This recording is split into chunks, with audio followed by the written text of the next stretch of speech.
6, 5, 4, 3, go live here.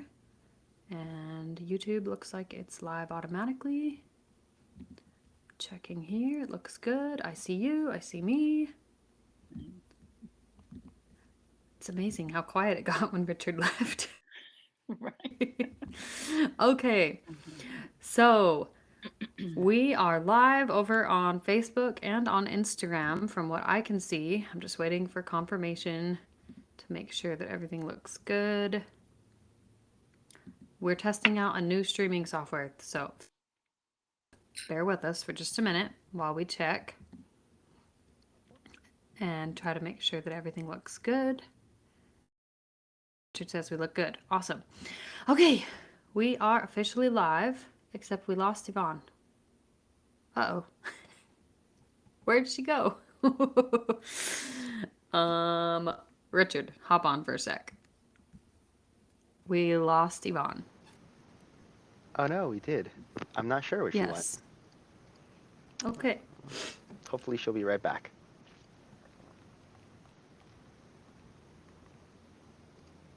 All right. Well, friends, we're having some slight technical difficulties. It's going to be fine. Just hang out with us for a sec. Go grab, a pee break or whatever you need to do. There's Yvonne. If you She's didn't back. already. There we go. All right. Welcome back.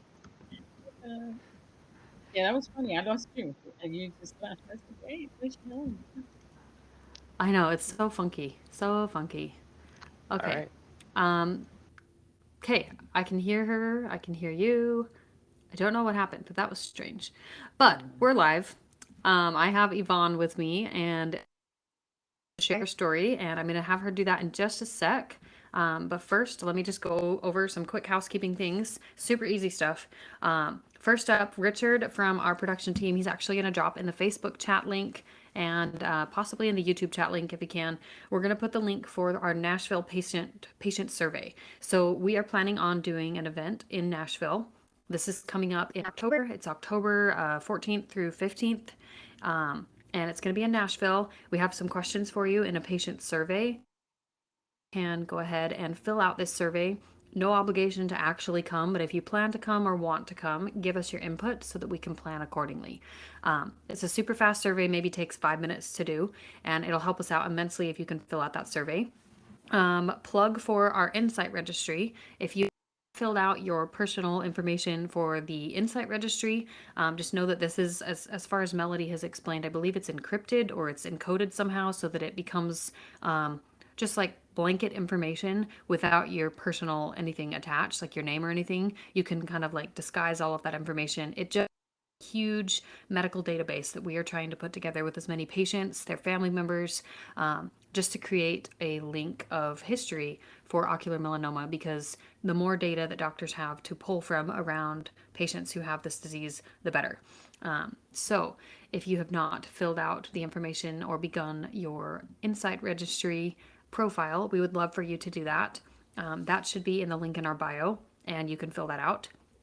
Coming up, April 23rd, I believe, which you can register for on the website, is our Swing for Sight, our Swing for Sight event.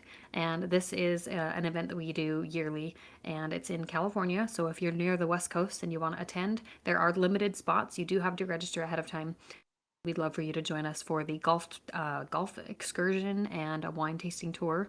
So you're welcome to join in there if you can.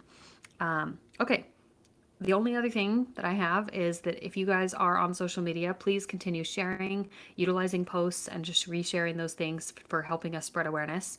And we would love, of course, if you have a birthday coming up this month or next month, make sure to set your birthday fundraiser on Facebook to donate to a Cure Insight so that your friends and your loved ones can help to gather donations and awareness and research funds for a Cure Insight. Okay, we have a really amazing story here. I was reading through, and I'm not sure if you guys have had a chance to read through Yvonne's story yet, but we're going to have this episode ready for the podcast in the future. And she's here to talk about, I guess, what is really a rarity in the ocular melanoma world, where she was diagnosed as a patient with brown eyes. She's definitely in the minority here because, as we know, the statistics say blue-eyed, light haired typically, or just blue-eyed people tend to be the most popular uh, patients who are diagnosed. So Yvonne is here all the way from, oh, I forgot where you're from. Is it? It's Midwest. I know you're on Central Time. So where are you from, Yvonne? Meridianville, Alabama. Okay, Alabama. Okay, so we have a few in Alabama. I'm sure lots of you guys know Ashley McCrary. There's quite a few patients in the Alabama, the southern area. But just to kind of give you a brief summary of her diagnosis, she was diagnosed in 2019 of December, and she was told that she had choroidal melanoma, and it was just at an eye exam. Big surprise. And she shared a beautifully written story. If you haven't read it yet, I would take the time on Facebook or Instagram, go read her story. And she volunteered to share her story here with us live. So we are happy to have you here. Thank you for having me. Yeah, thank you for being here. So, Yvonne, can you tell us a little bit of what led to this surprise diagnosis for you? Well, I was wearing, okay, Dollar Tree glasses, the 1.25s for a little while. And I thought, okay, it's just a little bit. I just need to read a little closer. And, so I was wearing all these 1.25s and 1.50s. And that worked for a little while. But eventually I said, I have to go to the eye doctor. Let me double check this. Let me get myself together. And when I did, it was quite a shock. But for the most part, uh, and that my right eye was my good eye, my 2020 eye. Can you imagine? So I got checked. Went to the eye doctor. I got checked, and just a regular eye exam, and they took a picture of my eye, which I didn't know that even existed. So that was good. And they immediately, he sent me to a retina doctor because he said he saw something, and not to get alarmed. And of course, I wasn't. But, you know, when I went to the second doctor, he did tell me that I need for you to go to Nashville, Birmingham. And I thought, okay, okay. So that's how my journey began. Okay.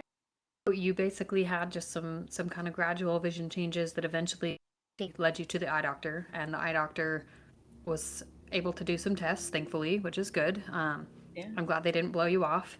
And so they definitely did not. these tests and they sent you to a specialist. Is that right? Right. So I went to an oncologist, first a retina doctor, and then he immediately, the next day, he set an appointment in Nashville, and I went. And I went to a series of tests, obviously, and then it was told to me that you have choroidal melanoma, and I thought, what? I was like, wait, what? What is that? Because I didn't know what it was, never knew about it, and that's when, of course, I got Google crazy and had to, it says not to do that, but I went everywhere and kind of was like, oh my goodness, let me look, let me see what's going on. Overload of information, obviously, but it was quite. It's my journey is so amazing. I have to admit, it's so amazing. So can you talk to me about what, like, with the choroidal melanoma, do you remember where it was located and what treatment options that your doctor offered? Definitely. What? So I look back. Let me come back to the beginning the reason why I went to the doctor. I can look back now and notice that I had flashes, and I was like, just blinking, blinking, and I was like, okay, well maybe I looked at the light too long, or my computer too long, because we stay on the computer pretty long, and I was trying to blink, blink, look 20 feet, blink, blink again, but that wasn't working, so I didn't know what that was. That's why I went to get checked. Um, but when I went to Nashville, of course, I had so many tests being done, and they landed up telling me that it was in the back of my eye, in a clear middle of my vision. So that it was a big concern because you can, of course, with eye we know that we can become blind. So it was a small tumor, and I was told whether or not to either we can. It was during the holidays. It was December Yeah, 2019. December's So already an emotional time.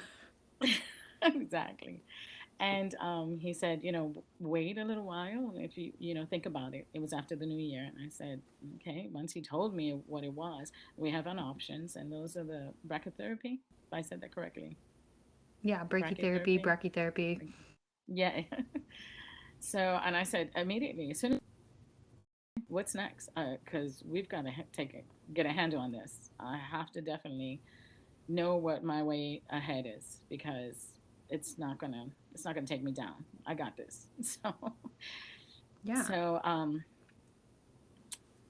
went through a series of tests. Obviously, we know that, and immediately I was scheduled in March of 2020, and you remember pandemic. And Yes, I all the things remember, happening. and I remember landing in. I was away. I had to go. My first thing was I have to see my new grandbaby. So me and my husband flew to Arizona, and saw the new grandbaby. I know, right? I know. Come visit. Come hang out. So hot, so hot. Oh, yeah. That's true. It is. To visit your new Uh-huh. grandbaby before your treatment? Exactly. Okay. A few days in, and I was set for surgery, and it was a hot mess. When I say a hot mess. It was a tornado in Nashville when I landed. Oh my So goodness. I thought my surgery wasn't going to happen, but it happened and it was okay. There was damage in Nashville, but the surgery was, it went well.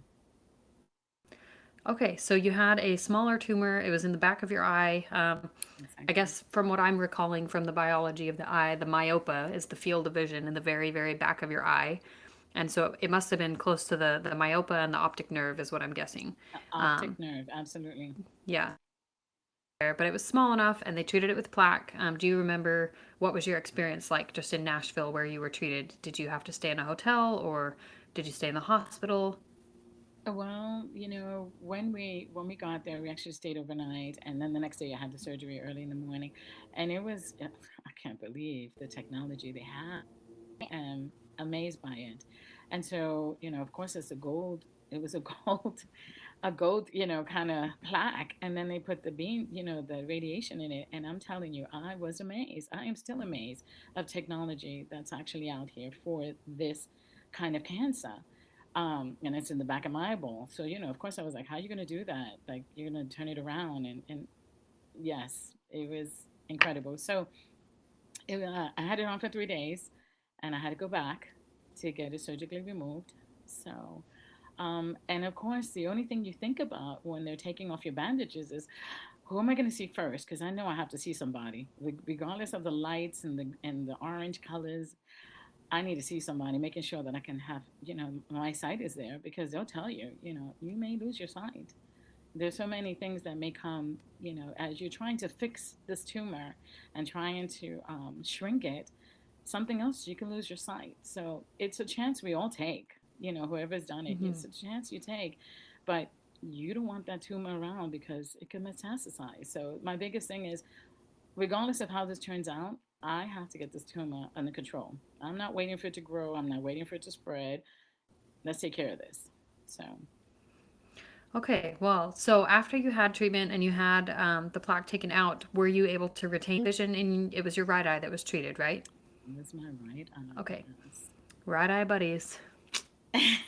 Um, Yes. I think from what I'm remembering in your story, you maintain sight, right? Yes. Well, I'm half blind in my right eye right now. Okay, now it's half blind. Okay. Yeah. So what happened was, after the surgery, I went through a series of struggles. I didn't know what my eye wanted to do. That's why I just named her, my right eye mama, because she didn't know where she was going. She was just there. And I'm like, okay, so I can see out my left eye, but she had a little bit of issues, something where, glasses could fix. But my right eye, she was going every which way, everywhere. So I went through double vision, blur vision. Um, I was trying to get glasses. I went through 4 prescriptions of different kind of glasses just to see if I can even drive, you know. So that was a big deal for me. Obviously, always on the go, working and trying to just maintain. Um, So yeah, it was a series of glasses and trying to see straight and the rain and Oh my. the fog. And Okay, you have a so lot more weather yeah. in Nashville than I or in Alabama than I do. Like, I mean, we get weather in Arizona, but like not as bad and not in ways. Um, so you had a lot of adjustments in the last. I guess it hasn't even been a full 3 years. It's been basically 2 years since you had your treatment, Absolutely. and Right. um, and you've had a lot of vision adjustments to deal with, which that can be super stressful, as all of us know. Whether you're adjusting to a single eye, so monovision because you lost sight, or you had your eye enucleated, um, or you lose vision on some degree, like and it changes and it goes up and down, like can be super disorienting. So Absolutely. I'm glad that hopefully it's settled out a little bit for you right now. Is kind of what it sounds like for today. Um, so after you were diagnosed, you said your tumor was pretty small. Did you, during the treatment, were you given the option to do a biopsy? And are you comfortable sharing those results? Yeah, so they did take a biopsy and um, definitely was cancer.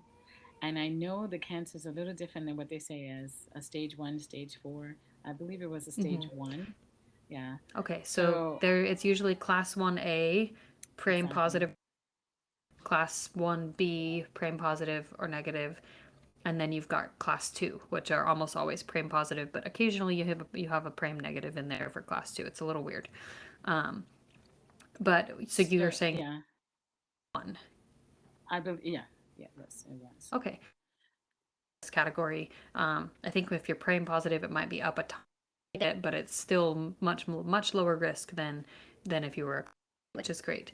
So with the class 1 diagnosis, were you able to follow up then with a medical oncologist to have scans done, like for watching your liver and your lungs?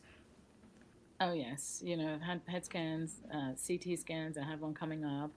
My doctor, my oncologist said, no matter what, for the rest of my life, this is what I need to do. Go every year.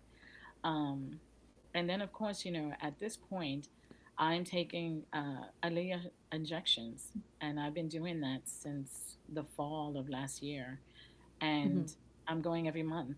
So, this is the thing. I am half blind right now in my right eye. I have a vast shadow over it, so I can't see, like, I can only see like people's waist down, if that. I cannot see. Every time they tell me, come on, what letters do you see when I go for my eye exam? I'm like, I see nothing.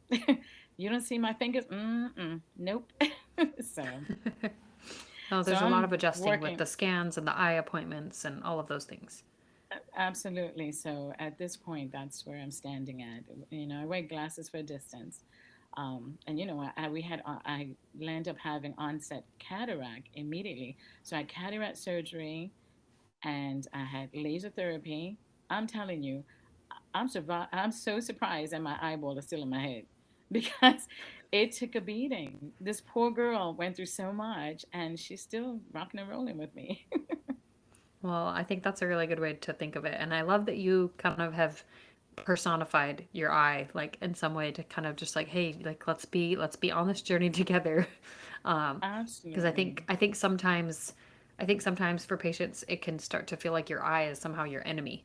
And really, it's a part of Mm, us. And if, whether we lose it because of enucleation, or whether we keep it after treatment and we're dealing with all of the roller coaster of things that come with post treatment, um, I think absolutely. that if we can really just kind of get to that place where we can embrace our whole selves, and whatever aspect of our eye has changed, then I think that can be really empowering. So I love seeing that you've done that because it shows in the way that you talk.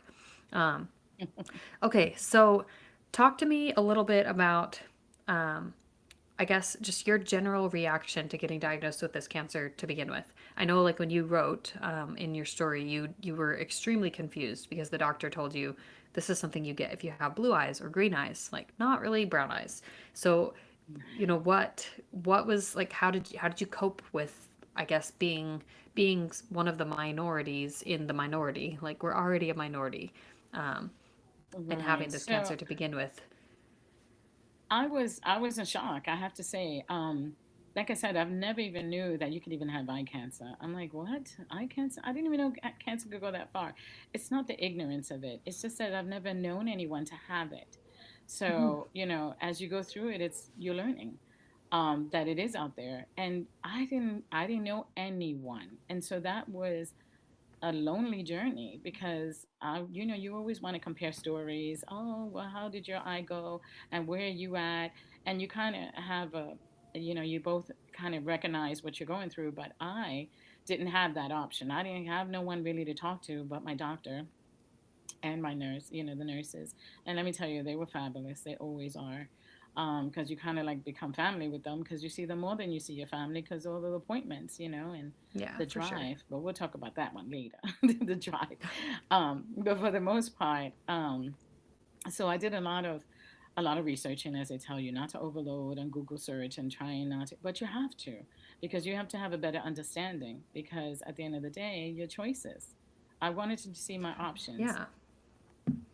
So, what would be maybe if you were talking to someone in your position who is really surprised by this diagnosis, whether they have blue eyes, brown eyes, green eyes, like whether they're, wherever they are, if they're just really surprised and they're feeling that inclination to want to educate themselves, but also just kind of feeling the anxiety and the what ifs, what would be maybe something that you would say to that person to help them just to cope or just to know that, like, they can get through that phase because that phase can feel so overwhelming and draining at the very beginning. Absolutely. My thing is, don't panic. Try your best. My daughter, she's in the medical field. She's like, Mom, make sure you have a list of questions for your doctor. Know um, what you're going to be faced with. My doctor was a matter of fact. He wasn't giving me rainbows and stars. He said, this is what you have. This could happen if you don't do this. If you choose to do, the brachytherapy, this is what could happen.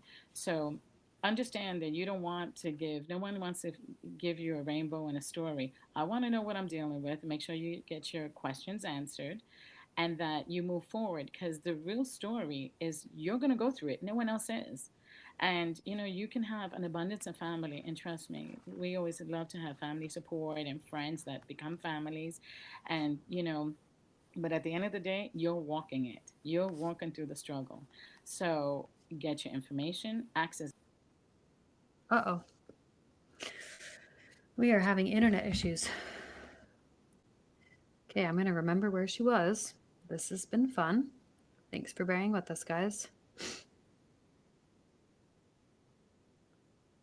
We're going to have to probably wrap it up soon if the internet is being so funky.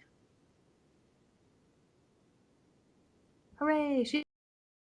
Hi, friends. We're just rolling with the punches today. It's fine. Okay, so you were saying you're walking this path and it's yours to walk. So and Right.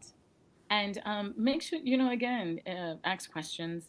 Very important. And know what your options are. Because at the end of the yeah, day, it is your choice. It is your choice whether or not you want to take brachytherapy, if you want to take, the laser therapy. Whatever you choose to do, it's going to be your choice. But you need to know what's the good and the bad that's coming with it. Because, no yeah. matter what decisions we make, whether we keep our eyes, whether the tumor grows, whether it stops growing, for the rest of our lives are changed forever. So, I think that's such a good point. And I love that you shared like just about advocating for yourself and owning your journey because that's so important. absolutely. Okay, so you've mentioned a couple of the things that have been challenging for you. Like you mentioned all of the vision kind of roller coasters. What are Mm. you dealing with, I guess, today that you're kind of in the midst of overcoming these Ah. days? Well, let me just share with you because even though as you see, my glasses are off because close distance, I can see closer with my glasses. It's for distance, but it's a hot mess because I could bump into a wall. I could. My perception is way off, and if I'm grabbing something, those are the things that I'm dealing with. And after being, we're all independent mommies. We're doing our things, women, wives, mothers. We're trying to just keep it steady. And even though in my back of my head, as I was going through all of this, I was like, okay, no, I'm gonna go back to my normal. It's gonna happen. I'm gonna drive. I'm gonna do my thing. No, it did not happen. Like I say, a hot mess. It was a hot mess. What I had to do is learn my new norm, and my new norm is you need to watch where you're walking, girl. Make sure you don't fall. Hold on to rails. Don't bump into the side of the walls. No, you have to take that extra step while you're driving. Perception, park your car, look around. You may have to park at the end of the parking lot so that you don't hit nobody else. So, or hit, a car or something to that effect. But that's the norm. So I have to make sure that, even though I'm struggling with it, it doesn't make me angry because this is what I have to accept. I just have to deal with it. And, I laugh a lot about things because it's hilarious. To me, if I don't laugh, I'm going to cry and fall apart. And it's okay. It's okay. But not all the time. Well, I love that. I think that's a really good perspective to have and to keep. Is just to keep that, like, keep the things light that can be light, and also just keep Absolutely. learning as you go, because it really is kind of an adjustment to whatever expectations have changed. Whether it's just that you thought you were going to have vision and then suddenly you don't have any vision, or you have partial, or your vision changes all the time. So I Absolutely. love hearing how you've adjusted to that and how you just kind of like allow yourself to roll with it. Would you say that you have any, I guess, for scans, nerves that you might have come up when you have appointments for your eye? Do you have any kind of coping techniques that you use, like anything that is maybe a stress reliever for you that you prefer or kind of like fall back on now that you've been times? Well, driving to Nashville, I have to say, I thank God that I chose Nashville because the drive is relaxing. Every month, thank God my husband it was taking me. We had to just kind of work our schedules where we both are able to get off to drive. He would drive me to the doctors, and we would have that sober moment. So spiritually, I do. I'm highly spiritual. I believe in prayer. I believe in staying positive. I believe in as we get in the car, the anxiety for me, it jumps. I'm Yeah. like, okay, here we go. What's gonna happen when I get there? It's not all about I'm trying to anticipate what they might find. The tumor is active again. Oh my God, the pressure in my eye, because that's a big thing. With the pressure in the eye, that could rip my retina. I'm gonna go blind. So 101 things run through my head, but I take that drive. It's smooth sailing, and I pray. I pray. That's my peace, and so my pray. Because if I don't, I'll be a hot mess. Well, I love that. I think that it's just so important to find the things that you can do consistently to kind of fall back on to protect your peace, so to speak, because it can be so Absolutely. easy to let that anxiety too much. Um, and if it builds too much, then our function goes down. So I think that it's great Absolutely. to have ways that you kind of like routines almost that you fall back on to help you cope. Um, okay, so you mentioned your husband, and I know that you have at least, I know you've mentioned at least one daughter in our conversations, and Yeah. a baby. So how has this kind of affected your family relationships and the way that you view important relationships in your life? Well, so this is another thing that I never take for granted is sharing my diagnosis with my family. I'm not hiding nothing from my kids. I have three grown children. We have seven grandchildren, and our family is big. So you know what? I let them know what's going on a daily because I'm not going to lie to my children and paint roses and gardens because this is the reality of it. And they're grown, they understand. Like I say, even the grandbabies chip in and be like, "Well, you want your glasses? Can you see where?" I love it, So they have been the most supportive family that you can ever have because quick text, "Hey mom, how you doing?" I love that, and I'm doing fine. My kids know that I'll rock and roll at any time. They know, so just be real. Don't I was going to say don't fake it with your family. Tell your family what's going on. Let them know how you feel, what you're going through, because they need to know. Sometimes, just that I got you makes such a difference. A text makes such a difference, because remember, when I had it, I was actually during the pandemic, I wasn't around nobody, so people would text Yeah. me, family, that meant so much. I think that makes a difference with the family, or friends, anybody. No, So I think that's such a good point. Um, so I guess just based on kind of the way that you talked about it, it's safe to say that you value those relationships maybe a little higher than, or they just had taken on like a new meaning almost, um, it's like a taken on deeper meaning, I think. a deeper meaning because it's what it is. You Yeah. know, it's my everyday. And, they love mommy, they love abuela, and they're like, okay, it's okay. We got you. So, but you enjoy every day. Laughter, I laugh through the storms. I will dance through the storms at any time, and they know it. So, Yeah, I love that. Um, okay, so I wanted to just ask you, as far as your family or maybe other people in your in your space, have brown eyes or who are from, I think you mentioned like the Latina community, the African American community.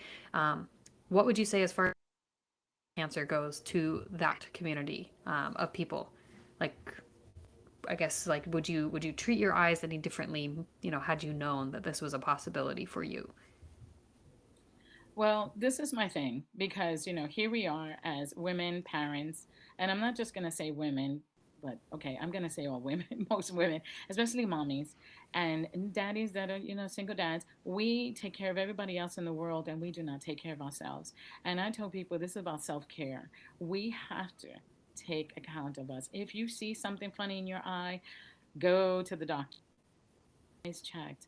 Get the picture, because that's what I did. I got the picture, and I was like, always have that opportunity to take care of yourself, because if you do not take care of yourself, you can't take care of anyone else. And those little ones depend on you all the time. So health, be a little selfish. Hey, my eyes are squiggly. I'm seeing flashes. I need to go to the doctor. Can you stay with my babies while I go to the doctor? Yes, you can. And those are the things we have to self care 100%, especially during this pandemic as well. We take too much for granted our health. Without it, we will not be able to take care of no one else. So that's important. So that goes with the Latinas, the African Americans. It goes with anybody. Get your eyes. Don't take that for granted. It's so important. No, it so is, and that is definitely one of the things that we talk about on social media and just in the way that we campaign for awareness with the Kieran site. Want everybody sharing and telling their story really ideally so that we get more awareness out there. So I love that you were Absolutely. willing to share your story, and Thank I'm you. so glad that it's continued, the way that it. I know Yes. you're coming up on 2 years and your scans, so I'm sure with the Yes. anxiety of that can feel a little funky sometimes. Um, Absolutely. but we are definitely like rooting for you and hoping that things turn out Thank well you. for the rest of the year and moving forward. Um, Thank you. do you have anything, I guess, maybe to kind of close this out that you would want to share with our audience, with your family, or just anyone else that you just want to just say something to? Well, I am trying to come together and do a walk down in Big Spring Park in Huntsville, Alabama, and we're working on that for the ocular melanoma. Of course, we're doing donations all to a Cure site. I will definitely let everyone know moving forward how that would work, but I'm trying my best to get that started for the first time in Huntsville, that Alabama, that anybody would know, or even have a walk for ocular melanoma. So we're hoping and praying that works out well, so moving forward. And I'm also going to try to get with eye doctors to see if we could do a free screening for the communities Yeah. that are not able to go out there and get their eyes checked. So those are my goals moving forward, and to just use my platform at this moment to share my story, because I'm okay with sharing my story, because guess what? I can't sit back and say, "Oh, why did it happen to me?" Mm-mm. Why it could happen to me? Why am I special? I'm not special. It could happen to anybody. So why not? So moving forward, I'm gonna use my platform for that. No, I love that. And I think that we kind of talked about this on the phone a little bit, but using what has happened to you to do something, like do something with it and Yes, share, whether it's absolutely. whether we even if all it is that you feel like making an impact, if you feel like making an impact is to share with 5 people, then I say do it. If you feel like making an Absolutely. impact is to go and host a walk and do a 5K or a fundraiser or whatever it is that you feel like you want to do for awareness, then go do that. Because I think that if we can find purpose in what we're going through, it makes it just that much more doable to like be in it, right? And to be surrounded by people Absolutely. Hmm.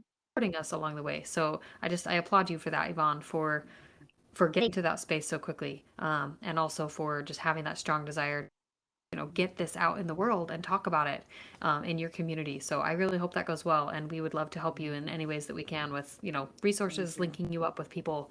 Um, okay, I have a Absolutely. pop quiz question, not really a quiz, pop question. This is the last question. Um, I know that you mentioned. Just wanted to ask, do you have maybe a Bible verse, an affirmation, or a favorite song that you would love to share, like just kind of that you kind of fall back on, I guess? Well, I know I just um, opened a can of worms, I can tell. yeah, yeah, it can be a bunch of stuff, but my main thing is, we love music, salsa merengue, we love music. So I just say that the biggest song that I know my family enjoys too is Mark Anthony's Vive la Vida, which means like live your life. And if you actually translate it in English, if anybody was to really listen to that music, you'll dance anyway. You're going to dance. Put it on for the babies, they will dance. Oh yeah, But favorite it's song. saying live your life and enjoy every moment of it, because you know what? We only have one. So let's make the best. One eye, no eye, two eye. Okay, we can do this. That's such a good song. And Yvonne, if you have a version of that song that you prefer from maybe YouTube, I will put that in the show notes for the podcast so that people can add it to their playlist. Oh, that's Okay, nice. well, I don't have any other major questions for you, but I just want to thank you again for being Oh, here, you're so um, welcome. your Thank you for time, having me. and for your vulnerability and for everything, just to be open with your story and just help us in raising awareness for ocular melanoma and for all the patients like you, like me. We got you, like Absolutely. seriously. Um, Likewise. Thank you. to those of you who are still listening, know this will be up on the podcast within the next month, and we are aiming for a every 2 week schedule, or I guess it's the second Friday and the fourth Friday of the months on Podbean, Apple Podcasts, Spotify, Google Podcasts, main platforms that we use. Those are the ones that you can go and you can find us, and you're going to search the I Believe podcast, and it's I as in your eyeball. So the I Believe podcast, you can find us on those platforms. Feel free to reach out if you have any trouble connecting, and we will have Yvonne's story, and then we've got a couple other stories just the next few weeks that we'll be releasing. So we are thrilled to keep that going and excited for what we have coming up in April. So I'm going to let Yvonne go, and we're going to end the Okay. recording. Bye. Thank you. Goodbye. Bye bye. Thank you.